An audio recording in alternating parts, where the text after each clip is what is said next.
Good morning, children. How are you, my dear children? Hope you are all enjoying your vacation well. Now, it is time to start our studies. Let us start our class. Before that, we have to do breathe in, breathe out 3 times. Children, let us start our breathe in and breathe out. So, all of you close your eyes and sit straight.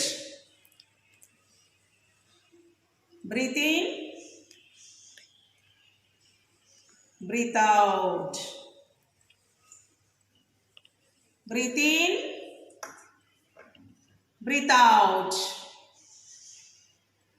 Breathe in, breathe out. Okay, children, open your eyes and sit for silent prayer for 1 minute. All of you close your eyes.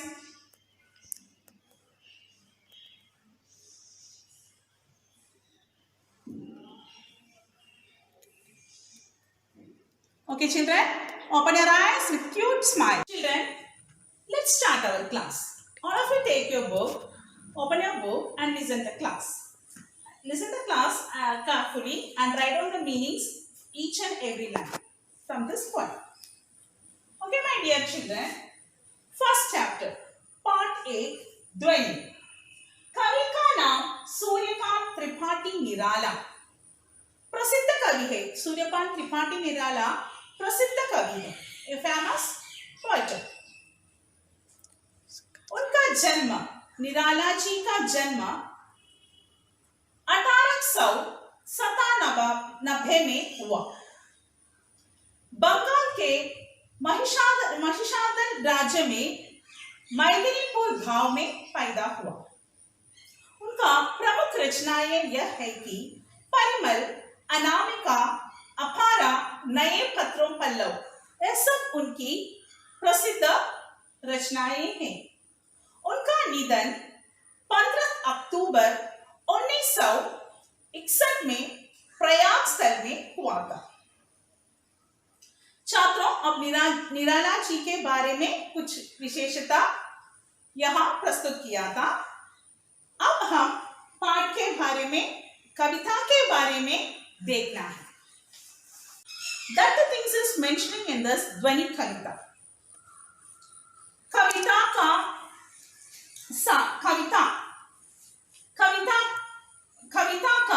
Earth I will explain now. All of you listen the कविता. अभी न होगा मेरा अंत, अभी न होगा मेरा अंत, अभी अभी ही तो आया है मेरे वन में मृदुल वसंत. अभी न होगा मेरा अंत, हरे हरे ये पात, डालियां कैया कोयल गात, मैं ही अपना स्वप्न मृदुल कर फेरूंगा निर्दित खलियों पर, जगह एक प्रत्युष मनोहर. हमारे आलस्य को छोड़कर इस वसंत ऋतु के सामने हम उन्मादपूर्ण जीने का तरीका इस पाठ में हमको मिलता है. मेरा अंत मीन्स जीवन का समाप्ति. मेरा अंत मीन्स जीवन का समाप्ति. वन मीन्स जंगल, फॉरेस्ट. मृदुल, मृदुल मीन्स कोमल. वसंत, वसंत मीन्स एक ऋतु, सीजन. इस प्रसंग में कवि कहता है कि प्रस्तुत पद्यांश हमारी हिंदी की पाठ्य पुस्तक वसंत की ध्वनि नामक कविता से अवतरित है.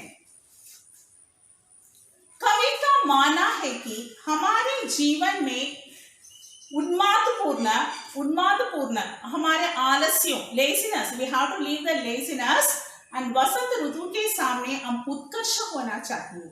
Just like the flowers are blooming, same thing. Navayuvako means the youngsters want to be very energetic and powerful for our nation. Like this, वसंत ऋतु के सामने, वसंत ऋतु में कई तरह के फूल खिलते हैं. उसे देखने से हमको अच्छी तरह महका भी मिलता है. A good smells are occur from the flowers. और वसंत ऋतु का अंत नहीं है. इसी तरह हम लोगों को भी अंत नहीं है. इस देश के लिए और भी कई कई काम करना चाहिए. We have to do more things for our country.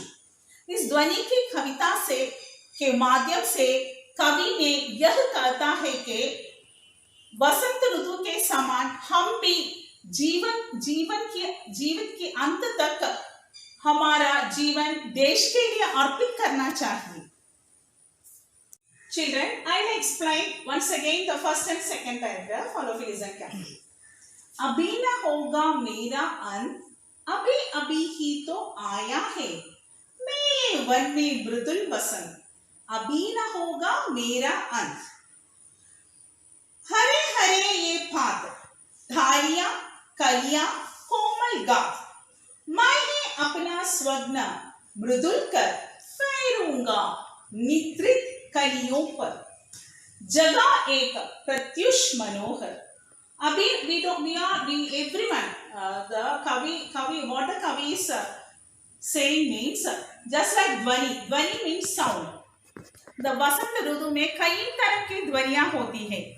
in a winter season the fool kilne sound also when we are hearing, that is so beautiful to hear. Same way with this poem कवि नवयुवकों के बारे में कहता है. नवयुवकों means youngsters. The youngsters don't want to be lazy. They always want to be alert. छात्रों, कविता का सार इस प्रकार है. ध्यान से सुनिए. Listen carefully. ध्वनि कविता में कवि के अंतर्मन की आवाज को दर्शाया गया है. कवि का मानना यह है कि अभी मेरा अंत नहीं हो सकता. अभी अभी मेरे वन रूपी जीवन में सुकुमार शिशु के समान वसंत का आगमन हुआ है. वसंत ऋतु means winter season. In winter season, how the season is so blissful. Blissful means the old leaves are falling and new leaves are growing in the tree. जिस प्रकार प्रकृति में वसंत के आते ही कोमलता सुंदरता का रूप बढ़ जाता है. वसंत ऋतु आते ही कोमलता और मृदुलता, softness and beautifulness arrives in our life.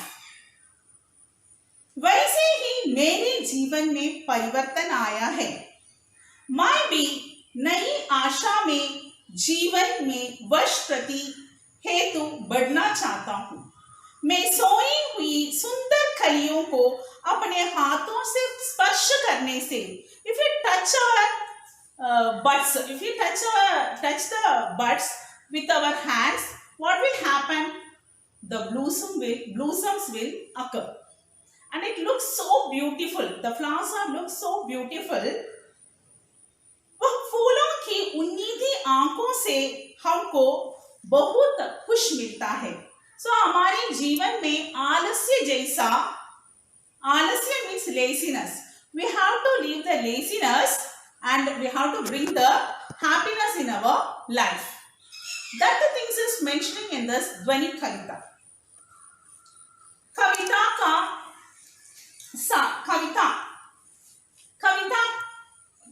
का अर्थ I will explain now. All of you listen the कविता. अभी न होगा मेरा अंत, अभी न होगा मेरा अंत, अभी अभी ही तो आया है मेरे वन में मृदुल वसंत. अभी न होगा मेरा अंत, हरे हरे ये पात, डालियां कलियां कोयल गात, मैं ही अपना स्वग्न मृदुल कर फेरूंगा निर्दित कलियों पर. जगह एक प्रत्युष मनोहर. हमारे आलस्य को छोड़कर इस वसंत ऋतु के सामने हम उन्मादपूर्ण जीने का तरीका इस पाठ में हमको मिलता है. मेरा अंत मीन्स जीवन का समाप्ति. मेरा अंत मीन्स जीवन का समाप्ति. वन मीन्स जंगल, फॉरेस्ट. मृदुल मीन्स कोमल. वसंत मीन्स एक ऋतु, सीजन. इस प्रसंग में कवि कहता है कि प्रस्तुत पद्यांश हमारी हिंदी की पाठ्य पुस्तक वसंत की ध्वनि नामक कविता से अवतरित है।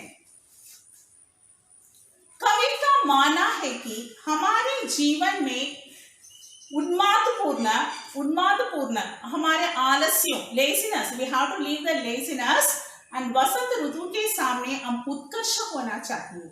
Just like the flowers are blooming, same thing नवयुवकों means youngsters want to be very energetic and powerful for our nation. Like this, वसंत ऋतु के सामने, वसंत ऋतु में कई तरह के फूल खिलते हैं। उसे देखने से हमको अच्छी तरह महका भी मिलता है। A good smells are occur from the flowers. और वसंत ऋतु का अंत नहीं है, इसी तरह हम लोगों को भी अंत नहीं है। इस देश के लिए और भी कई काम करना चाहिए। We have to do more things for our country. इस ध्वनि की कविता के माध्यम से कवि ने यह कहता है कि वसंत ऋतु के समान हम भी जीवन के अंत तक हमारा जीवन देश के लिए अर्पित करना चाहिए। Okay, my dear children, I am wind up my class here. After that, I will send you the notes through WhatsApp. So be ready for the homework. Thank you, dear children. Thank you. Have a great day.